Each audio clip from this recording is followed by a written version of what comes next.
আসসালামু আলাইকুম ও রহমতুল্লাহি ওবরাকাতুহ। আশা করি আপনারা সকলে ভালো আছেন। আজকে আমি আল আমিন মিশনে ইংলিশ মিডিয়ামে যে ব্রাঞ্চগুলো রয়েছে সেই ব্রাঞ্চে ভর্তি সংক্রান্ত মোট ১০টি এবং ১০টি মোট ২০টি প্রশ্নের অ্যান্সার দেব। আজকে আমি ১০টি প্রশ্নের অ্যান্সার দেব এবং বাকি 10টি পরবর্তীতে দেওয়া হবে।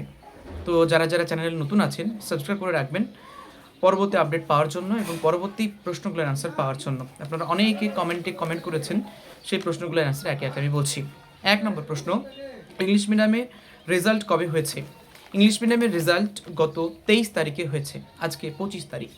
মানে যারা এখনও পর্যন্ত রেজাল্ট দেখেননি তারা আপনারা রেজাল্টটা দেখে নেবেন।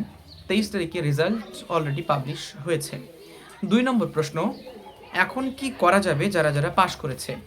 যারা পাশ করেছে সম্ভবত আগামীকাল বা পরশু, কাল এবং পরশু হতে পারে, আপনাদের লেখা আছে ডেটে, আপনাদের রেজাল্টে যে রেজাল্ট আউটপুটে এসেছে সেই রেজাল্ট আউটপুটে কাউন্সিলিং মিটিং বলে একটা মিটিং আছে। সেই কাউন্সিলিং মিটিংটি হবে। সেই কাউন্সিলিং মিটিংয়ে তেমন কোনো প্রশ্ন করা হবে না, কাজেই চিন্তার কোনো কারণ নেই। তো এখন আপনাদেরকে কাউন্সিলিং মিটিং করতে হবে। কাউন্সিলিং মিটিংয়ে কোথায় কোথায় ব্রাঞ্চ আছে, কী কী অ্যাডমিশন প্রসিডিওর, সেগুলো সব ডেলিভার করা হবে। আপাতত যারা পাশ করেছে তারা এখন চুপচাপ বসে থাকবে এবং গুগল জুম মিটিংয়ে কাউন্সিলিং পর্বটি সম্পন্ন হবে। তবে যারা কাউন্সিলিং করতে চায় বা কাউন্সিলিং প্রসেসটা কী সেটা যদি জানতে চান, আজকে আবার লাইভে আসবো, লাইভে এসে আপনাদের ডিটেলসটি জানিয়ে দেবো। যারা ফেল করেছে তারা কি করবে? যারা ফেল করেছে তারা কিন্তু দ্বিতীয়বার চান্স পাবে, অর্থাৎ they will get second chance and they will allow to sit second chance. তো তাদের কী করতে হবে? তাদেরকে they have to fill a form again from the official website of Al Ameen Mission and after that they have to sit entrance examination again. পরীক্ষাটি হবে 14ই মার্চে। 4 নম্বর প্রশ্ন, কাউন্সিলিং কি? কাউন্সিলিং হচ্ছে একটা প্রসেস ভর্তির। কাউন্সিলিংয়ের দুটো পর্ব হয়, কাউন্সিলিং ফর্ম ফিল আপ এবং কাউন্সিলিং মিটিং। কাউন্সিলিং মিটিংটি আগে হবে, আগামীকাল এবং পরশু হয়তো লেখা আছে দেখবেন, এবং কাউন্সিলিং মিটিংয়ের পর কাউন্সিলিং ফর্ম ফিল আপ করতে হবে। 5 নম্বর প্রশ্ন, কোয়ালিফাই করেছে কিন্তু মেসেজ আসেনি, কি সমস্যা হবে? কোয়ালিফাই করেছে, অনেক ক্ষেত্রে টেকনিক্যাল ইস্যুর জন্য মেসেজ নাও যেতে পারে। So those students who qualified but they hadn't sent any message from official website official, so there is no problem, এখানে কোনো সমস্যা নেই। সো একদম বিলকুল নিশ্চিন্তাই থাকতে পারো। পরের নম্বর প্রশ্ন, কাউন্সিলিং ডেট কি সবার আলাদা? কাউন্সিলিং ডেট কারো আলাদা হতে পারে, কারো একও হতে পারে। তো ম্যাক্সিমাম ক্ষেত্রে কাউন্সিলিং ডেট কিন্তু একই রাখা হয়, সম্ভবত বয়েজ এবং গার্লস এদের জন্য আলাদা আলাদা ডেট করা হয়েছে।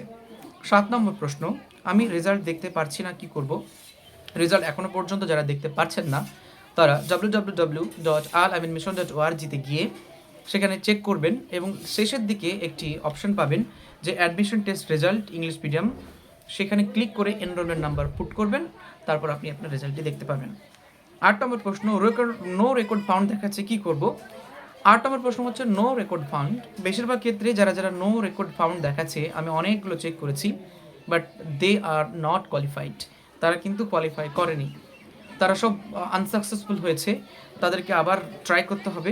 60 নম্বরের পরীক্ষা হবে আগামী 14ই মার্চে, আবারও তারা এক্সামে বসতে পারে।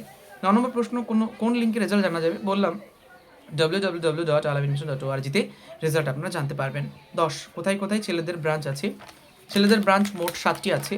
7টি ব্রাঞ্চে রয়েছে মিলন মোড়ে, যেটি ক্লাস 5 থেকে 10 পর্যন্ত, রয়েছে মালদাতে, যেটি ক্লাস 5 থেকে 10 পর্যন্ত, রয়েছে বীরভূমের চিনপাইয়ে, এটি রয়েছে 5 থেকে 10 পর্যন্ত, রয়েছে লালবাগে 5 থেকে 12 পর্যন্ত, রয়েছে খড়গপুরে 5 থেকে 12 পর্যন্ত, রয়েছে বজবজে 5 থেকে 12 এবং নিট ব্যবস্থা রয়েছে, এবং মধ্যপ্রদেশের ইন্দোরে এখানেও রয়েছে 5 থেকে 12 পর্যন্ত with NEET. So these are the branches of Al Ameen Mission English medium. তো এই ছিল 10টি গুরুত্বপূর্ণ প্রশ্নের অ্যান্সার। আরও 10টি গুরুত্বপূর্ণ প্রশ্নের অ্যান্সার আমি দেবো পরবর্তী ভিডিওতেই। তাই যারা নতুন তারা সাবস্ক্রাইব করে রাখবেন এবং ভিডিওটি একটু শেয়ার করে বাকিদের মাঝে ছড়িয়ে দেবেন। আসসালামু আলাইকুম, সকলে ভালো থাকুন। রামাদান আপনাদের অনেক ভালো কাটুক।